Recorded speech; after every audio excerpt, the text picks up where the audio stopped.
Now, companies accounts for internal use is basically a number of adjustments that you have to do before you finally draw your profit and loss account and balance sheet. This is the reason is because the same in the module of accruals and prepayments, we saw that number of things are not known. We have already used the service, but the invoice has not come. We have prepaid for certain services, and therefore we have to account only for that which is what you call relevant to the period that we are considering.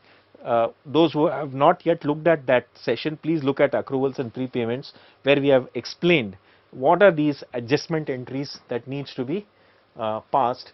And example here is, for example, we looked at on 31st March the electricity bill or telephone bills might have to be might not have been received, and you might have to still, as of 31st March, account for an expense for those telephone bills, say if the telephone bill will be received only in April, mid or end April.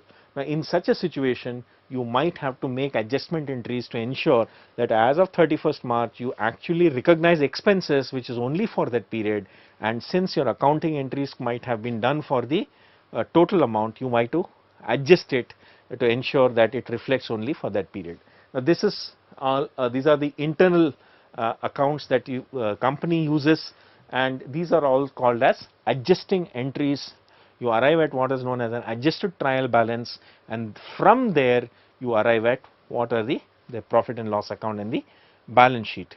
We take you through a series of videos which gives you the various aspects of when these adjusting entries can arise, and it would help if you have looked at the module on accruals and prepayments and also looked at these videos to get a full perspective of what we are trying to say here.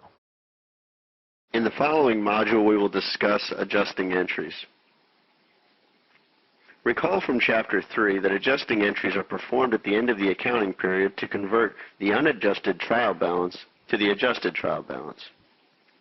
It is necessary to perform adjusting entries to ensure accurate reporting of both income statement and balance sheet accounts.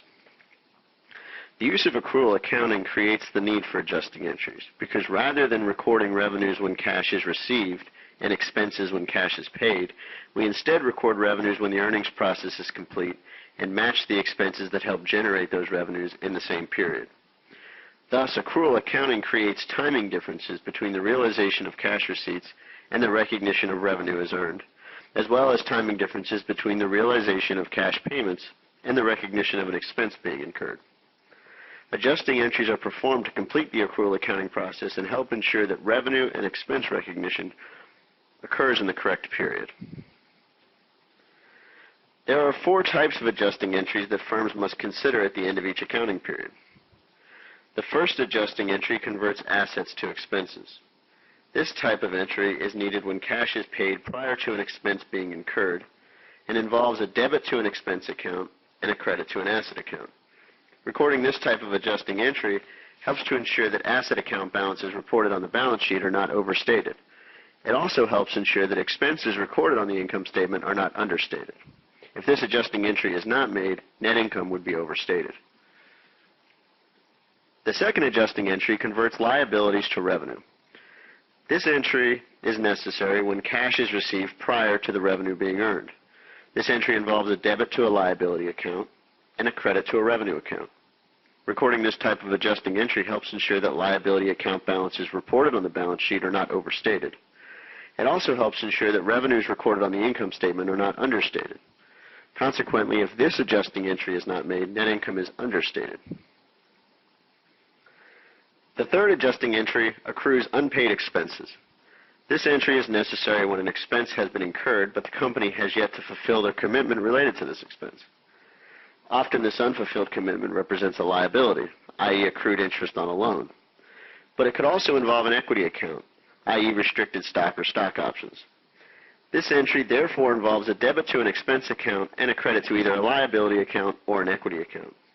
Recording this type of adjusting entry helps ensure that expenses are recorded on the income statement are not understated. Failure to make this adjusting entry will thus overstate net income. The fourth and final adjusting entry accrues uncollected revenue. This entry results from revenue being earned before cash is received. The entry generally involves a debit to an asset account and a credit to a revenue account. Recording this type of adjusting entry helps to ensure that revenues recorded on the income statement are not understated, which would result in understated net income. Let's review and bring it all together. Adjusting entries are performed at the end of the reporting period to allow firms to prepare an adjusted trial balance. There are 4 types of adjusting entries. The first entry converts assets to expenses and is designed to make sure net income is not overstated. The second entry converts liabilities to revenue accounts and is designed to make sure net income is not understated. The third entry accrues unpaid expenses, which acts to make sure that net income is not overstated. And the fourth and final entry accrues uncollected revenue, which helps ensure that net income is not understated. In the next few modules, we will provide examples of each type of adjusting entry.